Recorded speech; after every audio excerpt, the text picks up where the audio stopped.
Olá, imaginem apanhar um táxi em Lisboa e pagar o dobro, o triplo, o quádruplo ou até 10 vezes mais do que a tarifa normal. Imaginem também ser um taxista em Lisboa e não poder trabalhar na praça habitual, como por exemplo no Caixo Sodré. É isso que a reportagem da NAU vai falar.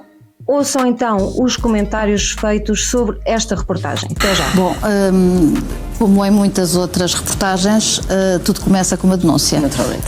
E, portanto, é uma vítima que sentiu a impotência, de resto foi das coisas que mais me chocou, a mim também, como utente de táxi, que sou utente de táxi, a impotência de alguém que não pode fazer nada, porque repara, a facilidade com que se engana hoje em dia.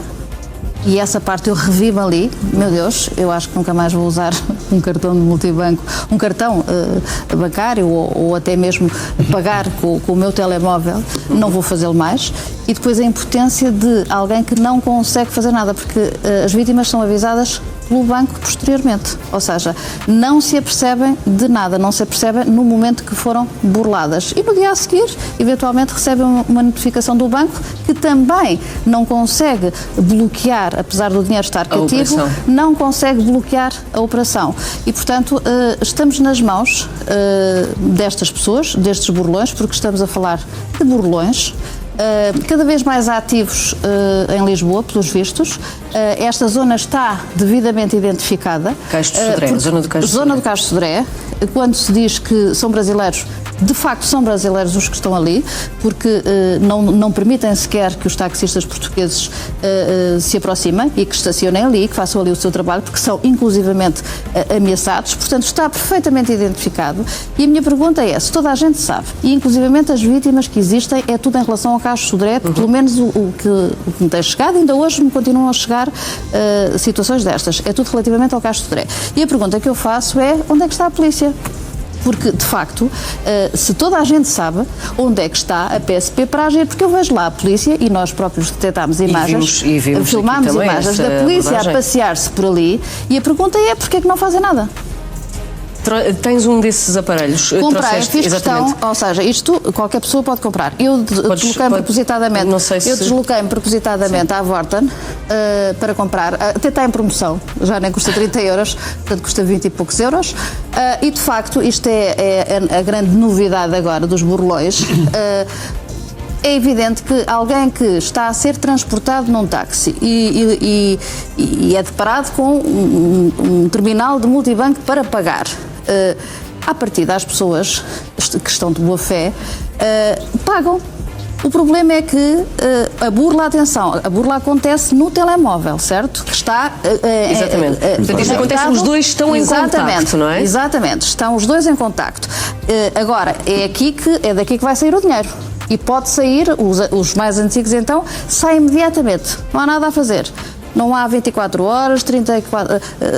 é imediato. É uma transação imediata. É uma transação imediata. E, portanto, eu vejo aqui, imaginemos que foi o que aconteceu com aquela senhora, 13 euros ou o que for, 10 euros, isto funciona como um carrinho de compras, ponho aqui já está pré-programado, portanto... Deixa-me só enquadrar melhor as pessoas. É uma aplicação que se chama SumUp e que tem esse terminal físico. Funciona como um multibanco. Exatamente. Portanto, nesta aplicação cria-se uma conta digital que tem depois encaminhamento do valor. O multibanco está conectado com este através do Bluetooth. Certo. Mas nesta aplicação, portanto, dentro deste sistema, cria-se uma conta digital para onde é transferido esse dinheiro. Mas sim, exatamente, para onde é transferido esse dinheiro e o telefone marca o valor que nós vemos que é o valor efetivo ou não até da viagem, porque nem tem taxímetro, até puseram aqui 10 euros, podia ser 5 euros. 50, exatamente. Não, podia ser 5 euros. Eles e mesmo aí exatamente, logo os 10 euros. Só que no momento em que eu dou para pagar e faço isto, não é? Eu tenho o cliente por trás, eu, taxista, agora estou a fazer taxista, faço isto, mostro ao cliente, está aqui a ver em cima, imaginemos, 10 euros, quando eu faço isto para o cliente pagar, aqui já estou a carregar, por exemplo, no Mais, que é o tal carrinho de compras, que já é um valor previamente programado, e basicamente, se puser assim, ou até o refletor, por exemplo, toda a gente conhece aquelas películas dos telemóveis, à noite, o cliente faz isto, e está pago. E mais, e podem sair, estamos a falar até de valores, este valor é um valor muito baixo em relação às denúncias que têm havido. Estamos a falar, às vezes, de 2.500 euros, de 3.000 euros, de valores desta dimensão. José Domingos, queixas que têm surgido em relação a este assunto? Boa noite. Temos algumas, não muitas, infelizmente não temos muitas. E queria ressalvar aqui a questão de que a Antral, enquanto muita gente não sabe, a Antral é uma associação patronal e por vezes não tem acesso a este tipo de queixas. Tivemos realmente algumas queixas, sabíamos que o fenómeno estava a funcionar, se calhar não tanto como eventualmente a reportagem o demonstra, mas é um fenómeno que realmente está em crescimento. Esta reportagem permite realmente, por um lado, chegarmos a uma conclusão que é que as novas tecnologias são muito boas, mas que em alguns casos causam este tipo de dissabor. Espero que realmente... Nem todas as usamos exatamente, não são usadas devidamente. Bom, esperemos que realmente após esta reportagem as pessoas tenham mais atenção e também sabemos que há as restantes aplicações que são muito válidas, que não sejam postas em causa, porque é uma forma boa das pessoas viajarem de táxi e nós defendemos que... Porque há naturalmente essa quebra de confiança. Exatamente, nós estamos preocupados, é que realmente este tipo de situações permite quebrar a confiança, porque a esmagadora maioria dos motoristas de táxi são pessoas sérias, temos que dizer isto, são pessoas sérias, portanto, e realmente este tipo de situação prejudica imenso uma classe que se pauta por, que se defende deste tipo de situações.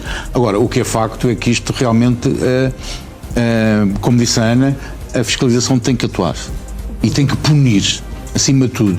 E muitas vezes a fiscalização atua, mas depois a punição é muito suave. E eu acho que as punições... Suave é o quê? A suave, quer dizer, se o crime... Uma multa? Se calhar uma multa, se calhar e pouco mais do que isso, e depois o crime... O que é que devia ser a punição? Devia ser a inibição da atividade?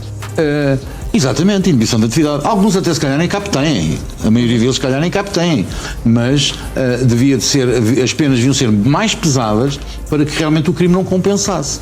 Como as penas são leves. Isso também depois desinibe um pouco, e podíamos entrar agora aqui noutro tipo de diálogo. Mas a Antral tem advogados que defendem também, não o crime de especulação, foi dito aqui uma vez pelo Presidente, o Sr. Florencio, mas, por exemplo, a história do CAP, porque estes taxistas, estes brasileiros, eu vi, porque andei, fiz diversas viagens destes táxis e nenhum deles tinha o CAP, que é o certificado para poder conduzir. E pergunto-lhe eu, a Antral não defende estes motoristas? Não defende estes motoristas. Não defende os motoristas? Não tem advogados? Quero frisar aqui bem que a Antral não defende crime de especulação. Não, o crime de especulação é diferente. Estou-lhe a falar da questão do certificado. Estou-lhe a perguntar uma coisa muito diferente. É a base. E a Antral defende, como eu disse de início, a Antral é uma associação patronal. A associação defende o nosso associado. Mas estas pessoas são associadas. É porque estes táxis estão licenciados e o senhor sabe disso. Nós não defendemos o motorista. Contratam motoristas que são burlões e que não têm o CAP. E a minha pergunta é se a Antral não protege, defendendo através dos seus advogados. O senhor Florencio disse aqui uma vez que tem imensos advogados a tratar disto. Se não defende os seus associados, porque são associados da Antral, estes táxis. Mas vamos lá ver, nós sabemos, não temos a certeza se é o associado que contrata o motorista, porque agora levávamos aqui uma grande discussão. Mas o motorista trabalha para o associado. Não necessariamente por vezes, o esquema já pode ser um esquema tipo pirâmide, nomeadamente muitas vezes. E a Antral não sabe disso? A Antral não tem a obrigação de saber disso, nem consegue saber, porque nós somos uma associação, como eu disse, uma associação patronal, o nosso associado é a empresa é nossa associada, paga a sua cota, mas não é só isso que a Antral tem? Só recebe o valor da cota, não consegue fazer mais fiscalização? Tem outro tipo de apoio, em termos de fiscalização e em termos punitivos. Temos alguns, pelos vistos. Ainda bem que diz isso. Não fui eu que disse, foi o Presidente da Antral. Agora, a questão é, nós não temos efeito punitivo. Não conseguimos, como associação que somos... Mas não conseguem recorrer a... Nós aconselhamos as pessoas. Eu posso lhe dizer que as reclamações, por exemplo, chegam a mim. Mas deixe-me dizer isto. Chegam a mim. Aquilo que nós fazemos é aconselhamos as pessoas, indicamos o caminho que as pessoas têm que seguir para reclamar. Mas a Antral não ajuda nesse sentido. Ajudamos. Mas chega um associado seu a dizer, um associado à Antral, a dizer que está a ser vítima de um crime qualquer. A Antral apenas aconselha onde é que deve ir? Vamos dividir aqui as coisas. Uma coisa é o associado, outra coisa é o utente. Eu estou a dizer, nós aconselhamos... Mas eu estou a falar do associado. Não, é óbvio que nós dizemos ao associado o caminho que ele tem a seguir. A partir daí a responsabilidade é dele. Não é o caminho, os senhores têm advogados para defender estas pessoas. Foi dito aqui pelo Presidente da Antral. Não diga isso porque eu estou lá dentro e sei como é que isso funciona. Quer que eu vá buscar as declarações do Sr. Florencio? Mas eu sei quais foram as declarações do Sr. Florencio. Podem ser diferentes das suas. Eu sei quais foram as declarações do Sr. Florencio. Agora, não vai dizer é que nós defendemos isto assim dessa forma. Eu não disse que defendo, eu disse que tem advogados para defender estas pessoas. E foi dito aqui pelo Presidente da Antral. Nós temos que defender o nosso associado. E já estamos a chegar lá. Não, aconselhamos qual é o caminho que ele tem que ter. Se ele quiser trilhar outro caminho, é a responsabilidade dele. Agora, se ele quiser trilhar o caminho da legalidade, como é óbvio, nós temos que o defender. António Moreira é taxista há 45 anos, há mais de 45 anos. Já tinha visto uma situação destas?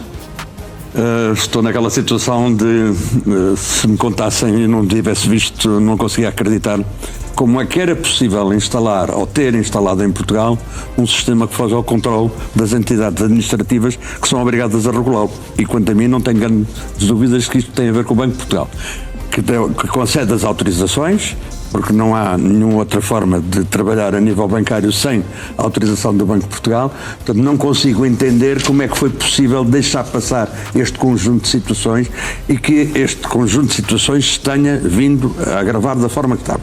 Posso lhe dizer que tive conhecimento da primeira vez destes terminais o ano passado, através de uma formanda, porque além de motorista de táxi eu sou formador dos cursos de formação de motorista de táxi, e uma formanda é que me disse que o marido tinha um terminal, efetivamente, que escapava a determinado conjunto de controles.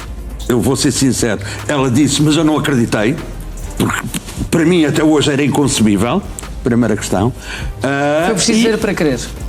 Foi preciso ver para crer. Foi. Aliás, nesta reportagem toda, também a outra... Mas há mais, porque a reportagem é muito maior, isto é só uma amostra. Neste bocadinho aqui também da polícia, aí já não tive nenhuma surpresa, se me permite, porque conhecemos um caso semelhante da intervenção policial, da intervenção policial no aeroporto perante alguém que se duvidava que tinha CAP e não tinha, que disse que se tinha esquecido dele e que posteriormente, no dia a seguir, aparece com um certificado falso. Há aqui por acaso uma coincidência, a nacionalidade era a mesma e ao outro dia aparece com um certificado falso que é fotografado. É feito um pedido de identificação ao IMT se aquela pessoa tinha um processo de acreditação com CMT com CMT no IMT. Uma semana depois o IMT responde que não tem e a senhora 2 dias depois apresenta um certificado de ter feito exame 2 dias antes. Portanto, isto também identifica até certo ponto a inércia, a ineficácia, a negligência das autoridades fiscalizadoras. Sim.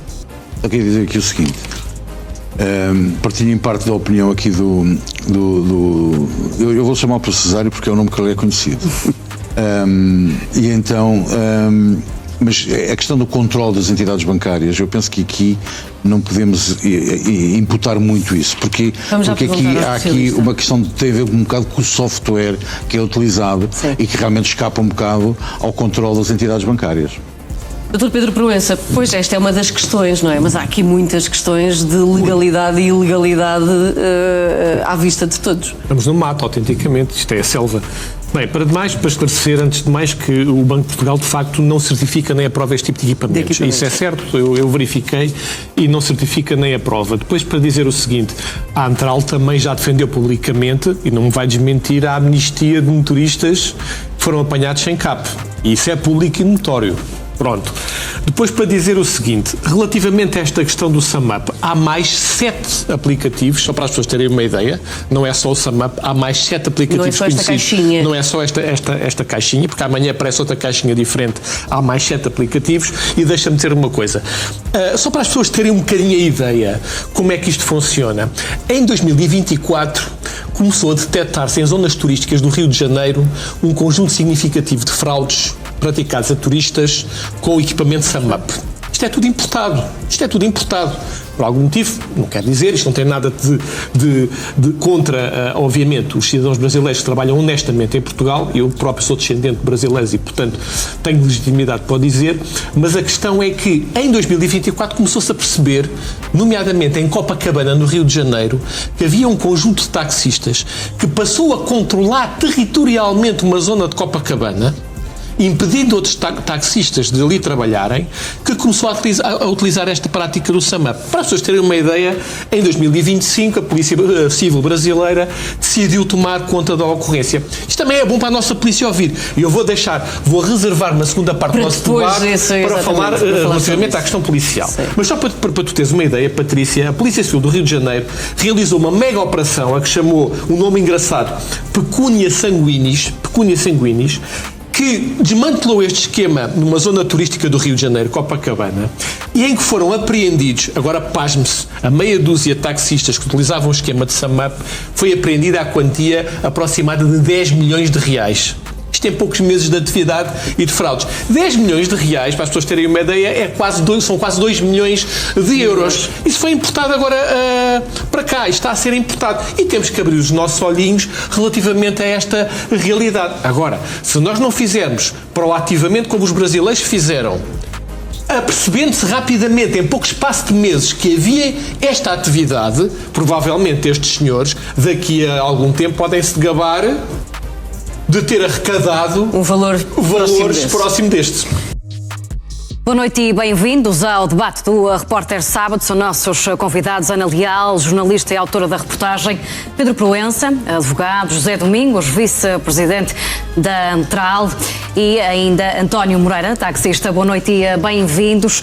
Ana, começar por ti. Bom, esta última afirmação por parte do agente de autoridade é bastante esclarecedora. Portanto, há aqui uma confissão, mas nada é feito. Dizer também e recordar também os nossos telespectadores que tu há cerca de um ano fizeste também uma reportagem sobre taxistas. Sentes que a fiscalização aumentou?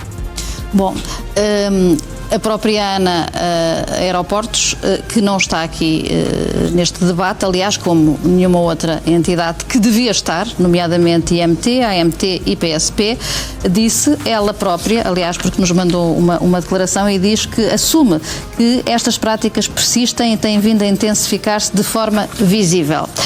Curiosamente, o senhor subintendente Sérgio Soares, porta-voz da PSP, lançou-me um desafio em que me disse, quando eu pensava ainda que a PSP iria aqui estar presente, e disse-me assim: Ana, eu espero que tenha coragem de dizer que já não se passa nada no aeroporto. Eu disse: mas com certeza, se for assim, direi a verdade, como sempre disse nas minhas reportagens.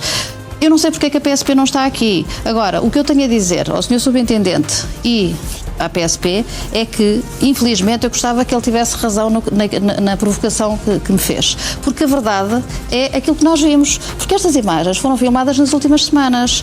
E, nomeadamente, nesta última semana. Portanto, o que nós vimos são momentos confrangedores da polícia a passear-se pelo aeroporto, porque eu fui lá e rapidamente, e não sou polícia, sou jornalista, identifiquei vários angariadores, assim, de caras. Qualquer pessoa, aliás, os repórteres de imagem que tiveram um papel também fundamental nesta reportagem, os vários repórteres de imagem desta casa, diziam-me assim: olha, já ali está um, e ali outro, e nós víamos a polícia ali. Aliás, também vimos outra coisa, ou tivemos a confirmação de que se conhecem, porque este angariador confessou isso mesmo, que a polícia fecha os olhos. Aquele agente, e é uma parte que ainda é mais, enfim, a abordagem que me fez, que não está gravada, mas aquele agente virou-se para mim e disse assim: a senhora está a fazer um mau trabalho, porque a senhora está a incomodar um senhor que é funcionário do aeroporto e não é um angariador como acha que é. E eu disse assim: é? Então acompanha-me. E a partir daí foi o que nós vimos na reportagem. Portanto, eu acho que as pessoas ficaram esclarecidas quanto ao papel da PSP neste caso, e portanto não me venham dizer que estão lá a fiscalizar, porque o que eu vejo e o que vi durante estas semanas foi os agentes a passearem-se pelos corredores do aeroporto. Muito bem, e já continuamos o debate depois de uma curta pausa de 26 segundos. Boa noite, estamos de regresso ao debate do Repórter Sábado. Passar agora a palavra a José Domingos, vice-presidente da Antral. Bom, pegando aqui no caso do aeroporto, onde vimos vários exemplos de angariadores, no fundo estamos aqui a falar da grande porta da entrada no nosso país, turistas que, se me permite a expressão, estão entregues ao Deus dará porque não há fiscalização nenhuma. Pois, a Antral realmente lamenta estas situações. Temos vindo a ter várias reuniões com as entidades oficiais. O que é dito? E desde já digo que lamento que realmente essas entidades até não estejam aqui presentes. Podíamos falar sobre esse tema e não me iriam negar de certeza absoluta aquilo que eu vou dizer. Nós já apelámos várias vezes à ANA, à PSP, ao IMT, para que realmente estas situações fossem resolvidas. Isto prejudica imenso a imagem do táxi, porque o que é usado é que os angariadores, quando abordam as pessoas, dizem: tenho ali um táxi, lá está a palavra táxi, depois é associado ao táxi, e o táxi acaba por pagar esta fatura. A palavra táxi é que anda na boca do povo, como se costuma dizer. Portanto, o que nos é dito é que empurram uns para os outros. A PSP, nós já pedimos, e tínhamos antigamente mais PSP a controlar estas situações no aeroporto.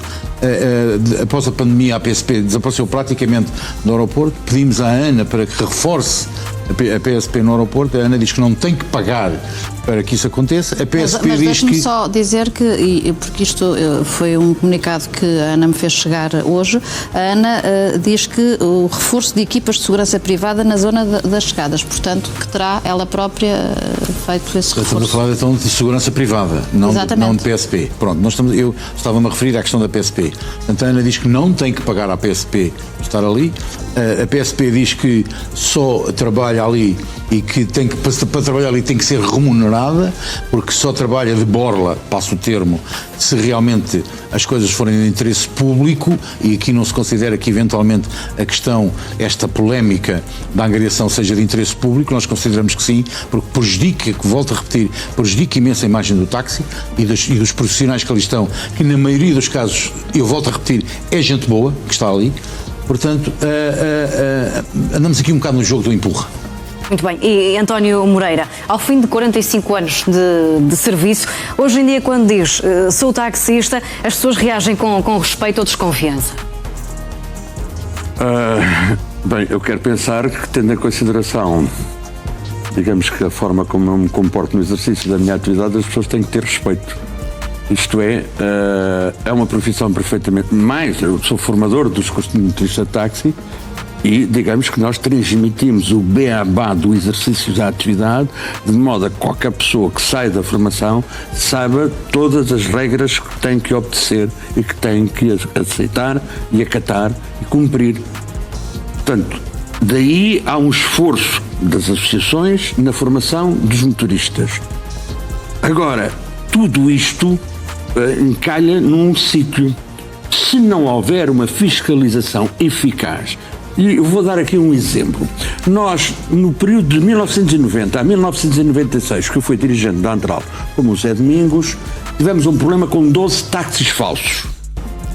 E o que é que nós aprendemos naquela altura? Que só após convencermos o comandante da Divisão de Trânsito da Polícia de Segurança Pública de Lisboa de constituir uma brigada especializada em transportes é que esses carros falsos conseguiram parar. Portanto, um dos desafios que eu deixo aqui neste momento, porque as atuações que vimos de elementos da PSP nesta reportagem são vergonhosas, não tenho outro termo para as qualificar, é que a PSP constitua um departamento de polícia de transporte que seja especializado nos táxis, nas plataformas, nas animações turísticas, nos rentacars, noutros tipos de transporte, de modo a que efetivamente haja lei, de modo a que haja regras que sejam cumpridas e que defendam cada um destes setores de transporte. O que se está aqui a ver é uma perfeita, peço desculpa, rabaldaria. Eu não acreditava, se me contassem sem ver, não acreditava naquilo que acabei de ver aqui. É completamente inconcebível para qualquer. Portugal permite-se isto. Portugal permite isto no aeroporto, que é a porta de entrada, que é a primeira imagem que o turista tem de Portugal. É esta. Esqueceram-se de dizer ali uma coisa, eu vou só retificar, porque também participei em algumas dessas ações de filmagem. está lá um telemóvel a dizer táxi Uber. As pessoas, efetivamente, puseram lá algumas informações, mas aquilo que os táxis pedem há mais de 4 anos é que seja colocada uma fita no chão, desde a saída da tomada das malas... Como existe de resto no aeroporto de Faro. Como há no Porto e em Faro. É que o incrível é que só não há em Lisboa. E sabem, agora vou-lhe contar uma anedota, se me permite, que é, sabem porque é que não há? Porque segundo o Sr. Engenheiro Francisco Pita, uma das pessoas responsáveis da ANA, a máquina de lavar, quando lavasse, tirava a fita. É estranho que a fita nunca saiu no Porto e em Faro. Também nunca saiu nos hospitais, onde existem essas fitas para indicar às pessoas os diversos serviços. Mas no aeroporto de Lisboa, a fita ia desaparecer. Portanto, isto permite-me, isto revela. Isto para não lhe dizer, já agora aproveitando ainda a questão do aeroporto, se o delegado de saúde fosse às casas de banho da praça de táxis, da zona de abastecimento da praça de táxis do aeroporto, aquela zona era de imediato fechada. Não vou aqui descrever o estado lastimável em que se encontra aquelas instalações sanitárias. Portanto, são estas as condições que efetivamente o aeroporto oferece, quer aos operadores que ali exercem a sua atividade, quer às pessoas que ali chegam para visitar Portugal. A zona dos transferistas, ali na GAR, para já eu acho que ninguém tem dúvidas que se há zona que é fiscalizada, é a zona da GAR do aeroporto, o hall da GAR do aeroporto. Tem centenas de câmaras de vigilância. Tem alguém que está numa sala então, de... Então como é que é possível isto aquilo acontecer? Que se passa, inércia, ineficácia, negligência. Só que tem esse nome. Porque o problema está identificado por todos. Exato, porque diariamente estão lá elementos da PSP, escondidos atrás das colunas a falarem ao telemóvel, e a fila dos passageiros, que em vez de estar no sítio exato, está completamente fora do sítio. Bem, ouvir também aqui Pedro Proença. Pedro, que comentário faz do agente que vimos na reportagem da PSP, que disse que pensava que o angariador era funcionário do aeroporto, quando a Ana Leal nos disse que qualquer um conseguia identificar este tipo de pessoas? Muito bem. Bruna, vou aproveitar a tua pergunta para me dirigir diretamente à professora Maria Lúcia Amaral, que é a nossa Ministra da Administração Interna. Antes, só 2 brevíssimas notas que são importantes destacar na reportagem da Ana Leal. Primeiro, o pseudotaxista brasileiro que oferece drogas e prostitutas durante o serviço já foi premiado com a nacionalidade portuguesa. Ponto 1 que eu quero aqui registrar. Supostamente. E depois aqui, relativamente a estas situações terem sido erradicadas no aeroporto, a única coisa que foi erradicada no aeroporto foi a vergonha, não foi mais nada, atenção. Agora, relativamente à questão que me colocaste, é gravíssima. Eu dirijo-me concretamente agora à Sra. Ministra da Administração Interna, porque um aeroporto de uma capital é, em termos de segurança, uma das infraestruturas mais complexas e sensíveis de um país. Com o contexto internacional em que há décadas esta parte há permanente a ameaça terrorista, temos um agente da polícia, da PSP, que presta serviço ali há 2 anos, que não consegue distinguir o que é um angariador de um funcionário do aeroporto.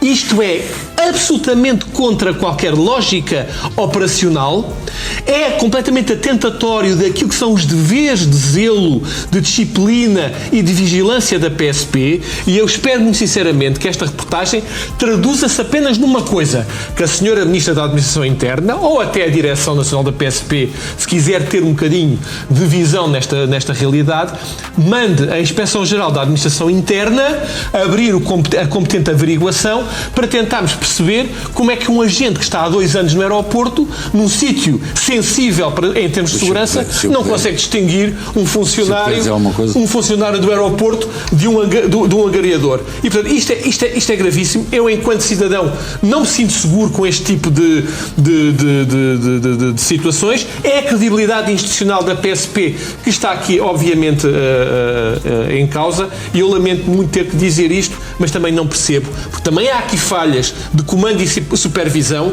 Como é que o indivíduo, um agente da PSP, está há 2 anos, como disse, diariamente no mesmo local e nem sequer se fala em rotatividade? Como é que é possível? José Domingos. Eu queria dizer que realmente partilho em grande parte da opinião ali do doutor. A Antral, como eu disse, está preocupada com este tipo de situações. E eu penso que, inclusivamente, a Ana também podia ter outro papel aqui, nomeadamente na questão da informação. Eu li há pouco na reportagem que utiliza-se muito, por exemplo, carros que saíram de táxi pretos e verdes, mas que agora que já não têm ali aqueles extras que um táxi tem que ter.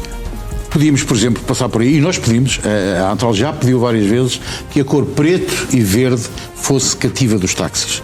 Era uma cor que só os táxis é que podiam utilizar e era perfeito para identificar o que é um táxi e o que não é um táxi. Essa informação, por exemplo, se for divulgada no aeroporto, quando as pessoas chegam, nomeadamente os turistas, saberem que terem mais informação do que aquela que têm, não caíam se calhar também nestes erros. É óbvio que as pessoas... Seria preciso muito mais do que... Muito mais do que isso. É óbvio que a polícia...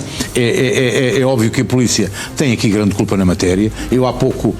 Aliás, quando fiz a reportagem com a Ana, antes disto, disse-lhe a ela, eu acredito que a polícia não feche os olhos a isto. Bom, agora aqui já ponho umas reticências nesta matéria, porque realmente eu ainda quero acreditar nas autoridades deste país. Ana, dizermos só que, além da ausência, portanto, física aqui neste debate, não tens sequer também um comunicado com dados, com nada. Portanto, não temos informações sobre isso. Não, eu inclusivamente acho que tornava-se imperioso saber as detenções por parte da PSP dos falsos taxistas, dos angariadores, etc, etc, etc. A PSP não respondeu a uma única questão. Para além de não estar aqui, não respondeu a uma única questão e que tem obrigação, porque nós estamos a falar de uma empresa privada e, portanto, tinha obrigação de o fazer e não o fez. Muito bem. Pedro Proença, Ana Leal, José Domingos e António Moreira, obrigada a todos e uma boa noite. Boa noite. É o Repórter Sábado que pode ver ou rever agora.